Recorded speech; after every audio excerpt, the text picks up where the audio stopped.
Je vous invite à prendre votre Bible ce matin et de l'ouvrir dans le psaume 84.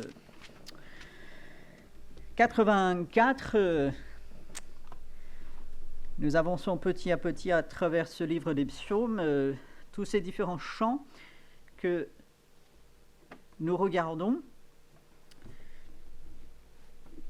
Dieu voulant, je ne serai pas long ce matin, je vois déjà que l'heure est bien avancée, mais nous avons loué le Seigneur, vraiment, on a passé de bons moments déjà dans la parole, dans les louanges, et juste pendant quelques minutes, nous allons examiner ce chapitre ensemble, ce chant littéralement biblique, parce que c'est Dieu qui a dirigé ici des fils de Corée à écrire, et moi, je trouve c'est toujours formidable que Dieu a préservé ces chants jusqu'à nous aujourd'hui. Des chants écrits il y a 50 ans, des chants écrits il y a 100 ans, est-ce qu'on s'en souvient beaucoup? Peut-être pour quelques-uns, mais voilà, ici nous avons un recueil de 150 chants que Dieu a préservés depuis 2000, presque 3000 ans. Et c'est vraiment formidable. Et donc, si vous êtes avec moi dans le psaume 84, nous voyons, c'est un chant, on a quelques indications musicales dans le premier verset, et nous voyons au verset 2 que tes demeures sont aimables, éternel des armées. Et vous l'avez peut-être compris à travers les différents chants, les exhortations de notre frère Luc tout à l'heure, cette idée de demeurer, de rester, même sous la protection de Dieu, c'est ce qui va nous intéresser ce matin. Demeurer, rester. Alors, nous savons que demeurer, c'est rester dans un endroit, ça demeure, habiter, j'habite là où je demeure. Et de voir que le psalmiste ici, dans ce chapitre, va dire demeurer auprès de Dieu, c'est comme son désir suprême. Il ne veut pas être ailleurs, en fait, il veut être auprès de Dieu. Et il va montrer plusieurs raisons pourquoi, et puis on peut réfléchir à des raisons comment, parce qu'on se dit, rester auprès de Dieu, comment on va faire cela? Alors, juste quelques instants.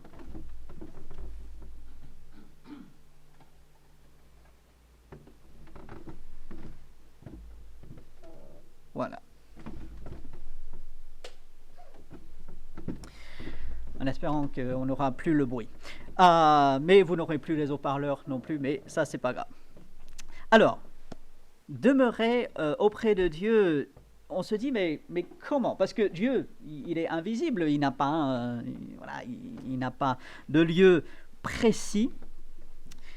Et pourtant, nous allons voir à travers ces quelques versets de ce psaume que oui, demeurer auprès de Dieu, rester, être proche de Dieu, c'est quelque chose que nous devons et que même nous pouvons faire, et les bienfaits de cela, parce qu'il y en a.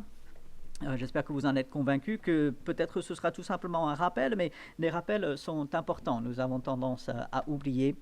Alors, on revient à ce verset 2, que tes demeures sont aimables, éternel des armées. Ici, le psalmiste pensait sûrement au tabernacle qui était dans le désert, premièrement, ce lieu où Dieu descendait, la colonne de nuée, la colonne de feu, et où il se rencontrait avec son peuple.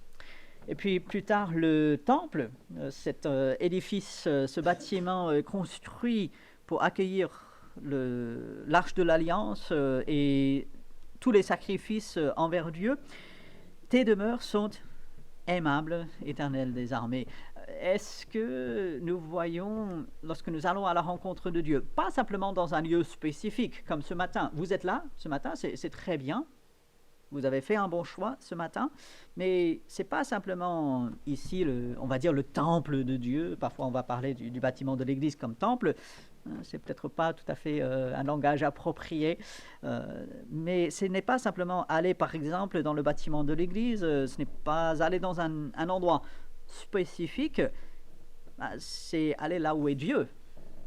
Et où est Dieu? Il est partout. Ce qui veut dire que nous pouvons aller à la rencontre de Dieu n'importe où. Et ça, c'est formidable parce que il y a des religions, il y a des croyances qui disent il faut aller dans un endroit spécifique. Hier, j'ai passé beaucoup de temps à discuter avec un musulman. Et bien sûr, les musulmans disent il faut aller à la Mecque. Là, vous voulez rencontrer Dieu, bon, il prie tout, mais voilà, il faut aller dans un endroit spécifique. Des catholiques disent il faut faire des pèlerinages, il faut aller voilà, le chemin de Compostelle, Lourdes, enfin voilà. L'enfant de Dieu reconnaît, et j'espère que vous le reconnaissez ce matin, que Dieu, il est partout. Et nous pouvons aller à sa rencontre n'importe où. Et aujourd'hui, nous sommes rassemblés et j'espère que vous êtes dans la joie de le faire. J'espère que ce matin, vous vous êtes dit, je vais rencontrer d'autres frères et sœurs, je vais aller dans un lieu spécifique pour louer, adorer Dieu. Et j'espère que cela vous réjouit. Et si on n'est pas réjoui d'aller là où est Dieu, si on n'est pas réjoui de dire, voilà, je vais rencontrer Dieu, je vais aller dans un endroit spécifique, même si je ne suis pas obligé, mais j'y vais par amour, il faudrait peut-être se remettre en question. Comprenons, il y a des jours difficiles.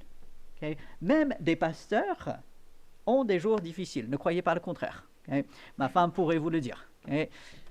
Bon, relativement, ça se passe bien, mais même moi, je ne suis pas à l'abri de découragement, de différentes choses.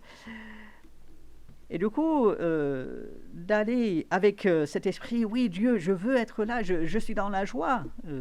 C'est agréable, aimable d'être là où tu vas me rencontrer. Et puis, ce verset 3, le psalmiste va exprimer comment il se sent quand il est loin. Mon âme soupire et languit après les parvis de l'Éternel. Alors, j'ai lu récemment que, il n'y a pas très longtemps, quelqu'un il me semble, a battu le record de temps pour un marathon. Je pense que c'était un marathon, et j'ai pas lu tout, mais voilà, un marathon, c'est quand même long. Moi, pour l'instant, j'en ferai jamais. À la grande tristesse de notre ami Patrick. Voilà, ça se prépare, c'est beaucoup. Et quand on arrive à la ligne d'arrivée, on est souvent, pas en difficulté, bien que parfois on voit les gens qui sont vraiment, voilà. Et on arrive, et après avoir couru, après s'être exercé, qu'est-ce qu'on veut? De l'eau, n'est-ce pas? Et on dit, j'efface tout de mon esprit, il me faut cette chose. Et là, je veux. Et si on veut prendre un autre exemple, une autre image, on a fait toute une semaine de travail très dur, très long, on est vraiment au bout. Qu'est-ce qu'on veut? Des vacances. Qu'est-ce qu'on veut? Le repos. Et c'est un peu l'image du psalmiste ici, mon âme, donc c'est pas le corps, c'est pas ce qui est physique, mais c'est intérieur, c'est un besoin, un ressenti intérieur. Mon âme soupire et languit après les parvis de l'Éternel. Là, vous ressentez, voilà, je le veux. Et encore une fois, de se poser la question, de s'interroger, comment est-ce que moi je suis lorsque je pense aller rencontrer Dieu, que ce soit quand nous nous rassemblons ici, ou que ce soit même quand j'ouvre la Bible chez moi. Quels sont mes sentiments? Est-ce que c'est je lis mes 5 versets pour ce matin, je coche une case parce que j'ai tant de choses à faire, non, j'ai pas le temps de passer du temps dans la parole de Dieu. Non, mon désir, mon état d'esprit doit être, j'en ai besoin. Je soupire, je désire ardemment Dieu. Et à la fin de ce verset 3, mon cœur et ma chair poussent des cris vers le Dieu vivant. Je vais là. Et puis, ce verset 4, le passereau même trouve une maison, l'hirondelle un nid où elle dépose ses petits, et la suite du verset, tes autels éternels des armées, mon roi et mon Dieu. En fait, le psalmiste fait la comparaison des animaux, disent ah bah il faut que j'aille à tel ou tel endroit, il faut que je m'occupe voilà de mes petits, voilà c'est l'endroit préparé, c'est l'endroit nécessaire. Bah moi c'est là où Dieu veut que je sois. C'est aller à la rencontre de Dieu. Et puis le verset 5, heureux, un mot qui va revenir à la fin de ce passage, heureux ceux qui habitent ta maison, ils peuvent te célébrer encore. Heureux ceux qui habitent ta maison. Et vous allez peut-être pouvoir dire, ah bah, Robert, c'est facile pour toi parce que tu habites sur place. Hein? Donc, Robert, obligé, toi, tu es heureux parce que tu habites.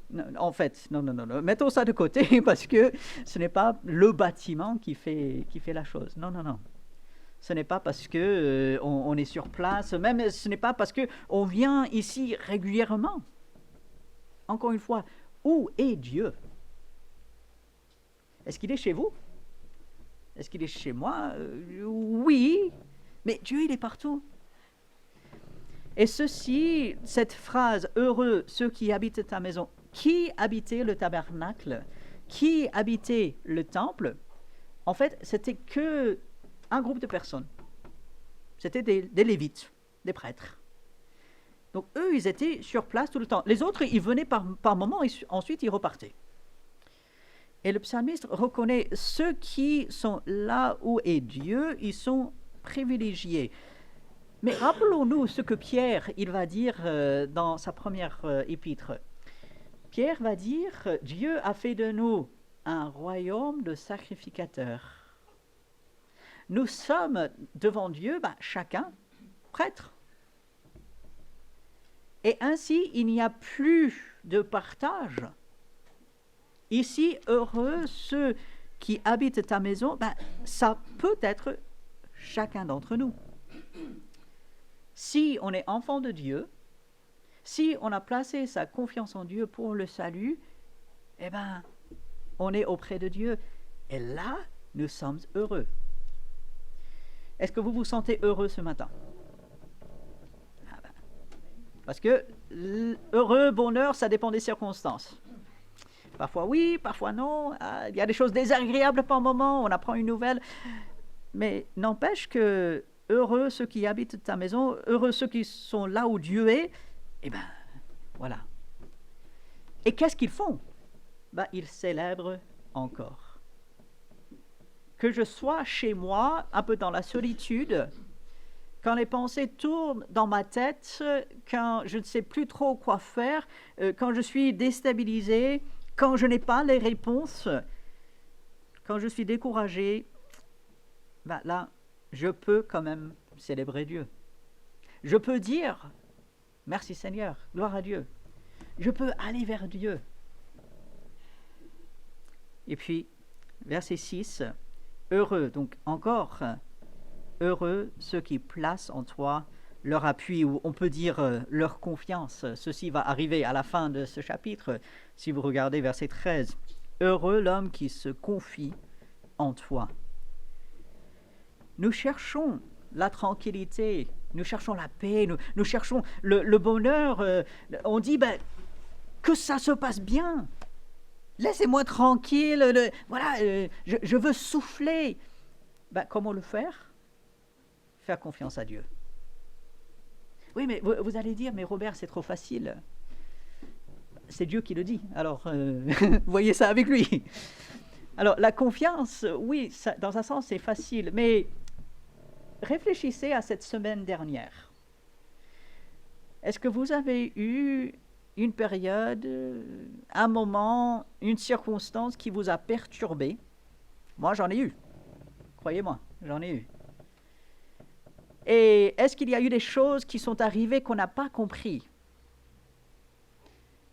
Où on sentait Dieu qui peut-être nous poussait dans une direction, mais on s'est dit, mais je ne vois pas le bout, je ne sais pas comment ça va marcher, donc peut-être j'ai peur d'y aller, peut-être je ne maîtrise pas tout et donc je n'avance pas, même si Dieu me montre que je dois aller dans cette direction, et là c'est un manque de confiance.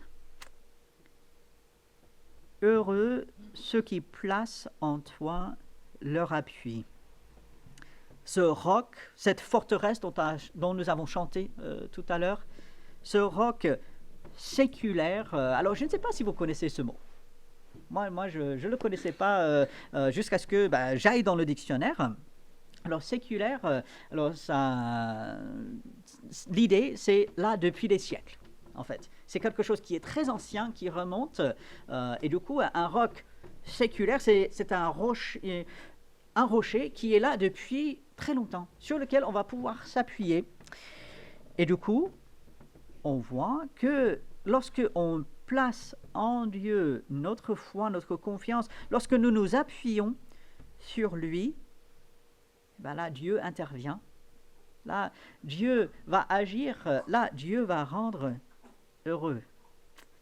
Ils trouvent dans leur cœur des chemins tout tracés. Alors, on lit cette phrase et on se dit, il trouve dans son cœur des chemins tout tracés. Qu'est-ce que ça veut dire?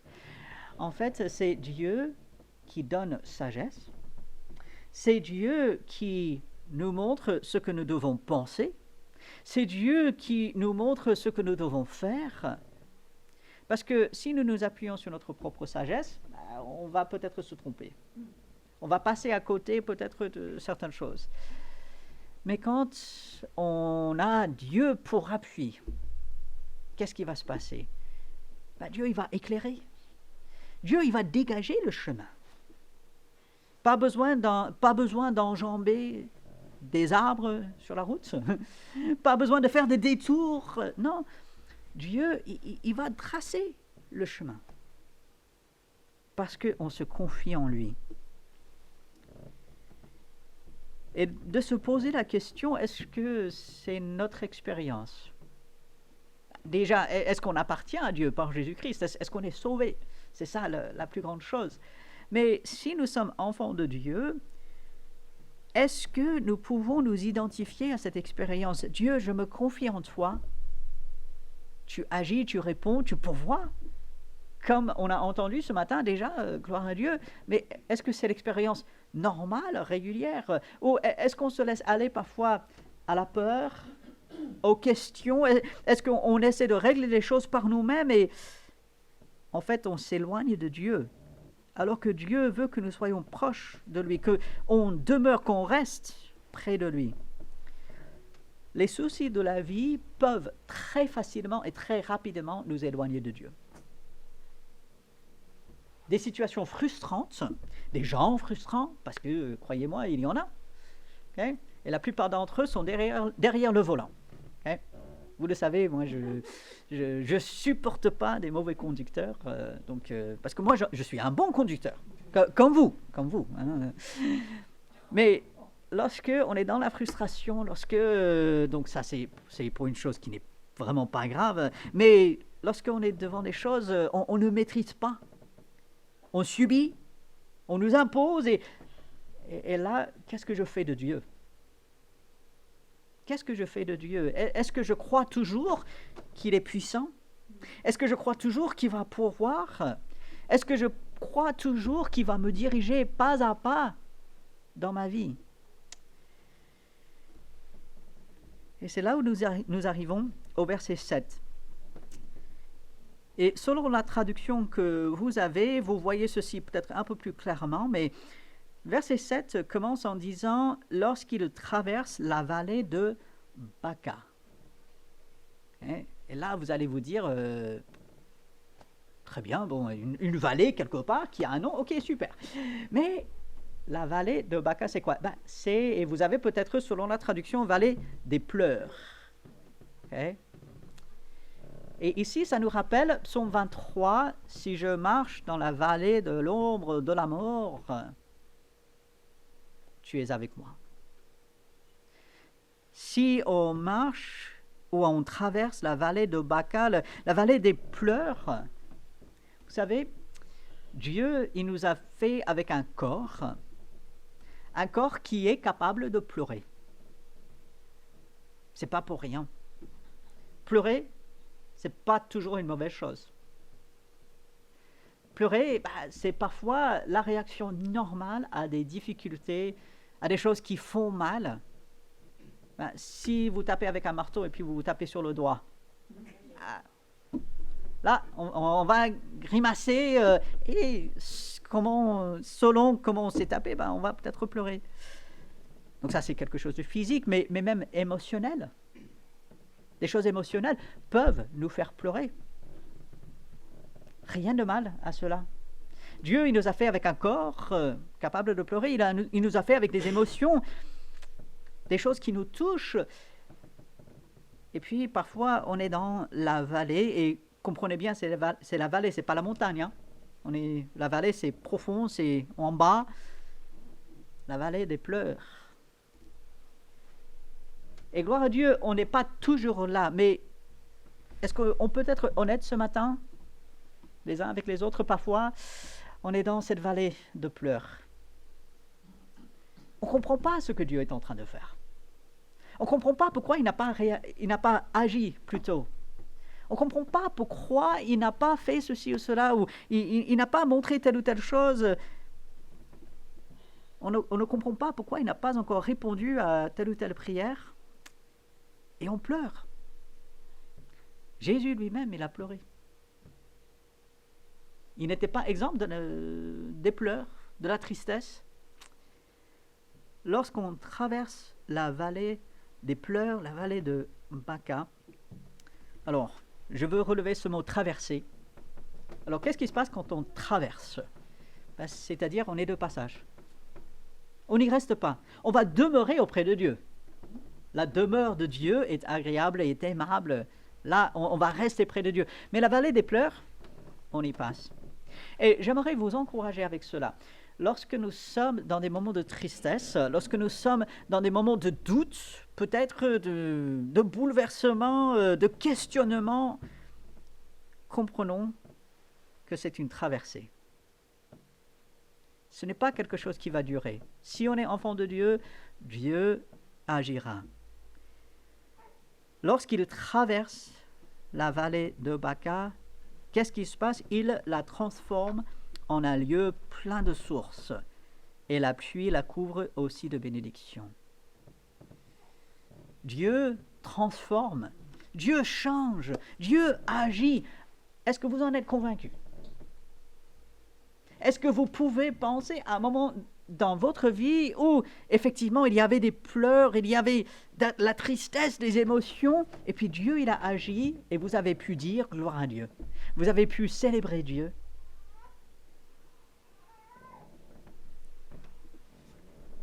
Le psalmiste ici reconnaît que la tristesse, ça nous arrive tous.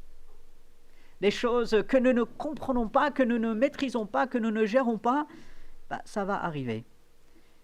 Mais c'est Dieu qui va transformer. Et puis, leur force augmente pendant la marche. Alors, c'est peut-être le verset que nous devrions prendre pour nos randonnées. Voilà. Okay. À la fin, voilà, Dieu, leur force leur augmente pendant la marche. Mais de se poser la question, pourquoi besoin de force pour la marche? Parce que si vous regardez la suite du verset, il se présente devant Dieu à Sion. Il y avait des gens qui habitaient loin de Jérusalem. Et quand on habitait à 30, 40, voire 50 kilomètres de là où ils devaient aller pour faire des sacrifices, et qu'il n'y avait pas de bus, il n'y avait pas de train, pas d'hélicoptère, non, il n'y avait même pas de scooter, même pas de trottinette électrique, non, rien de tout cela. Il fallait soit faire à pied, et bon courage, 40 km à pied, ça use des souliers, n'est-ce pas? Donc notre frère Patrick encore, il peut nous en parler. 50 km à pied, je vous prie de croire que vous n'allez pas faire ça dans une journée. Surtout à l'époque, quand on se déplaçait souvent en famille ou en grand groupe. Donc quand on est en groupe, on ralentit un peu, donc 50 km, on allait mettre plusieurs jours. C'est dur, il peut faire chaud ou froid, il y avait des dangers. Mais on voit Dieu, pour aller auprès de lui, il augmente pendant la marche leur force. Et parce que Dieu fait cela, il se présente devant Dieu à Sion. Dieu donnera toujours la force pour aller vers lui.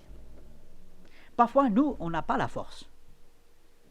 Moi, je l'ai déjà un peu expérimenté et j'ai eu beaucoup de témoignages de gens qui me disent j'arrive même plus à lire ma Bible. J'arrive même plus à prier. Les choses sont trop dures. Je ne comprends pas. Et j'encourage toujours ces personnes, il faut lire, il faut prier. Mais même quand on n'a pas la force de faire, Dieu, il est tellement compatissant, il est tellement bon, qu'il va même aider à le faire. Dieu ne laissera pas tomber. Dieu soutiendra jusqu'au bout. Et puis, bien sûr, on s'adresse à Dieu, verset 9. Dieu des armées, écoute ma prière, prête l'oreille, Dieu de Jacob. Ce Dieu de l'Alliance, ce Dieu tout-puissant, écoute, il écoute toujours, agit, il agit, il est attentif. Et lorsqu'on s'adresse à Dieu, nous voyons qu'il va être attentif, et puis on l'appelle à agir. Toi qui es notre bouclier, vois, ô Dieu, regarde la face de ton oint, celui que toi tu as choisi. Alors ici c'est le roi qui est en question, mais finalement Dieu choisit chacun de ses enfants, donc Dieu fait du bien à ton peuple. Et puis on arrive à ce verset 11, mieux vaut un jour dans tes parvis que 1000 ailleurs. À l'époque, aller à Jérusalem, pour beaucoup de gens, ça coûtait en termes d'argent, parce qu'il fallait préparer des provisions, et on quittait chez soi, on laissait ses terres, enfin ça impliquait beaucoup de choses. Ça coûtait en termes de temps aussi. Mais le psalmiste dit, aller là où est Dieu, je préfère faire cela plus que passer beaucoup de temps ailleurs. Mieux vaut un jour dans tes parvis que 1000 ailleurs. Je préfère me tenir sur le seuil de la maison de mon Dieu plutôt que d'habiter sous les tentes de la méchanceté. Je risque de me tromper ailleurs. Je risque de me laisser tenter par le péché ailleurs, mais lorsque je suis près de Dieu, là, je suis en sécurité. Et je ne veux pas pousser cette illustration et cette application trop loin, mais dans notre vie, bien sûr, nous n'allons pas dans un endroit spécifique pour adorer Dieu. On peut adorer Dieu partout. Et du coup, on se dit, mais comment appliquer ce verset à ma vie aujourd'hui? Mieux vaut un jour dans tes parvis que 1000 ailleurs. Comment est-ce que je peux avoir le même sentiment? D'examiner sa vie, dans quoi est-ce que nous passons notre temps? Pour des choses légitimes ou pas? Parce qu'il y a des choses tout à fait légitimes nécessaires, manger, travailler, ces choses comme ça. Mais dans quoi est-ce que je passe mon temps? Je vous lance le défi pendant une semaine, ou peut-être juste un jour, si une semaine c'est trop. Un jour, vous prenez une feuille ou un cahier, et puis vous notez ce que vous faites, combien de temps vous passez à faire certaines choses. Et puis, avec cela, vous examinez pendant combien de temps est-ce que vous avez passé à lire la Bible, ou à adorer Dieu, ou à prier. Et même pendant que nous sommes occupés à autre chose, nous pouvons quand même penser à Dieu. Vous savez, en conduisant, il est facile de râler, vous m'entendez souvent le dire, voilà. Mais quelque chose que je devrais faire différemment, et voilà, nous pouvons tous le faire, c'est dans la voiture, au lieu de râler, de prier Dieu. Tout simplement, voilà, pour ceux qui vont au travail, Dieu merci pour le travail. Dieu merci de me garder, Dieu merci pour tes bénédictions, Dieu aide-moi, donne-moi sagesse, voilà. Ici, le psalmiste dit, passer du temps avec Dieu est préférable que faire autre chose. Et cette comparaison entre un jour et 1000, c'est quand même énorme. 1000, c'est plus de 3 ans et demi. Donc un jour contre 3 ans et demi. Et du coup, on voit pour nous, aujourd'hui, 21e siècle, il n'est pas question tout simplement de rester dans ce bâtiment et passer du temps ici, voilà. J'ai passé un jour dans le bâtiment de l'église, donc c'est super. Non, c'est au jour le jour, comment sont mes pensées devant Dieu?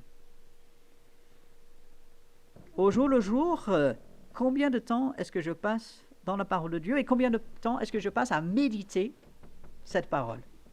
Ce matin, nous avons récité, quelques-uns d'entre nous, des versets dans Éphésiens chapitre 3, versets 14, 15 et 16. Et le verset 16 dit « Afin que il, donc Dieu, vous donne, selon la richesse de sa gloire, d'être puissamment fortifié par son esprit dans l'homme intérieur. »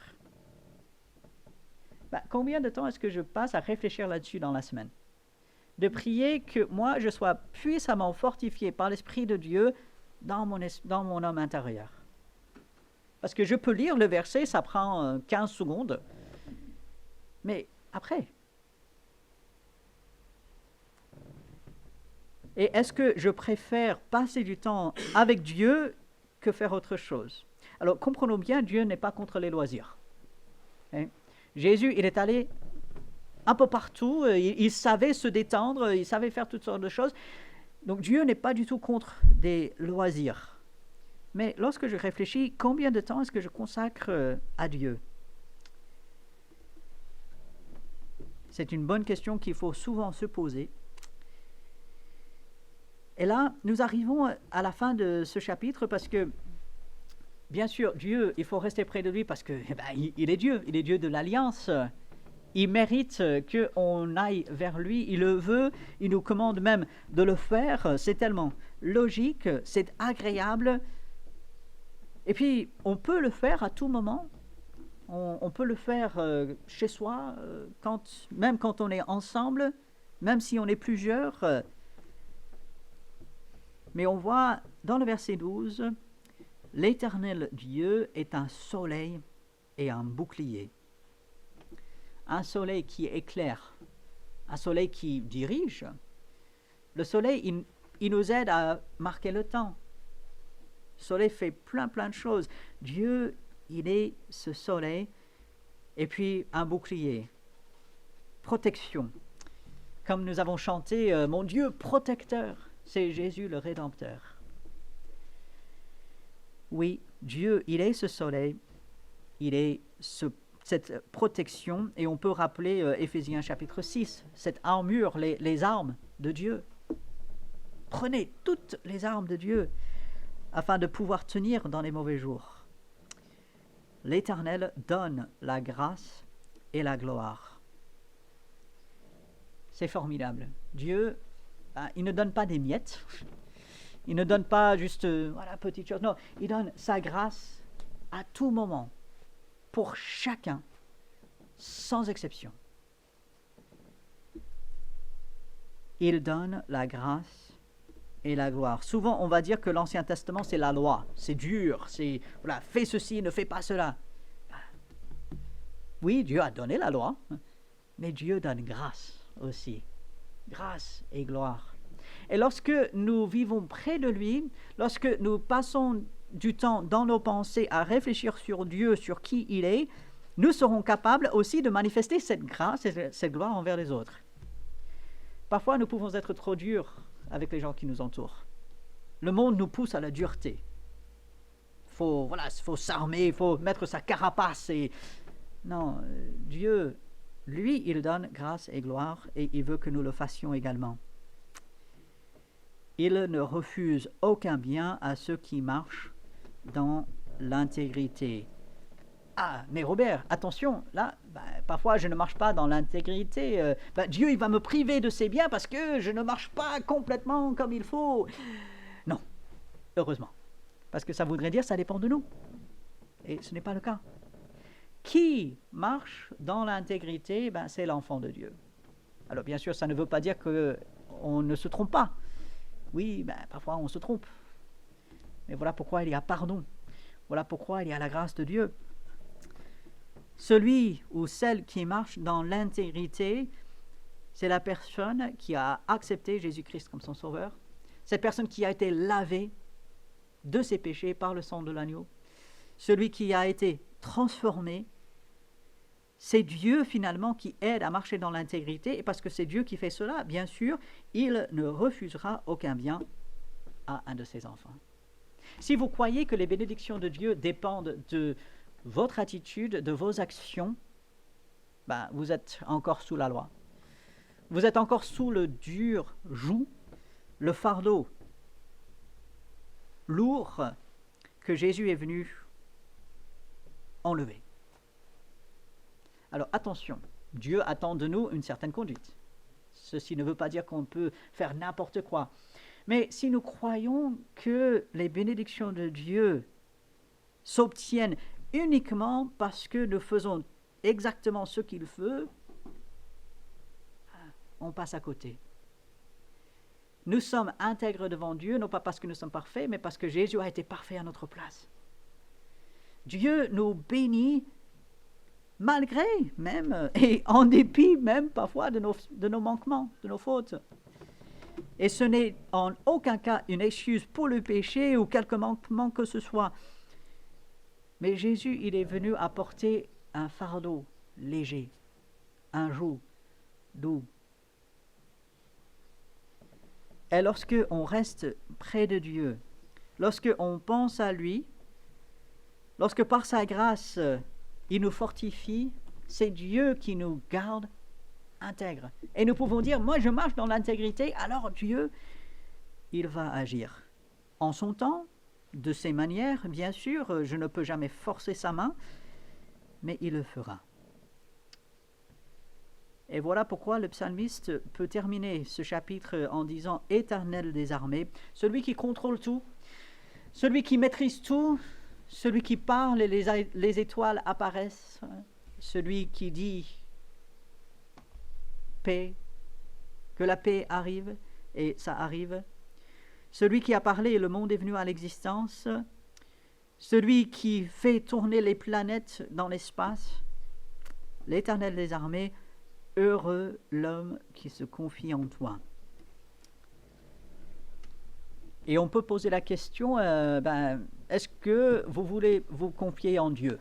Et je pense que la question n'a même pas besoin d'être posée. Il est évident, on veut se reposer en Dieu, on veut se confier en Dieu. Et est-ce que Dieu veut que nous le fassions? Absolument. Mais c'est lorsque nous sommes confrontés à ces situations de tous les jours que peut-être là, on a besoin de travailler. C'est lorsque je pense pouvoir tout gérer par moi-même et que je dois laisser entre les mains de Dieu, et ça peut faire peur. Je ne sais pas ce qui va arriver demain.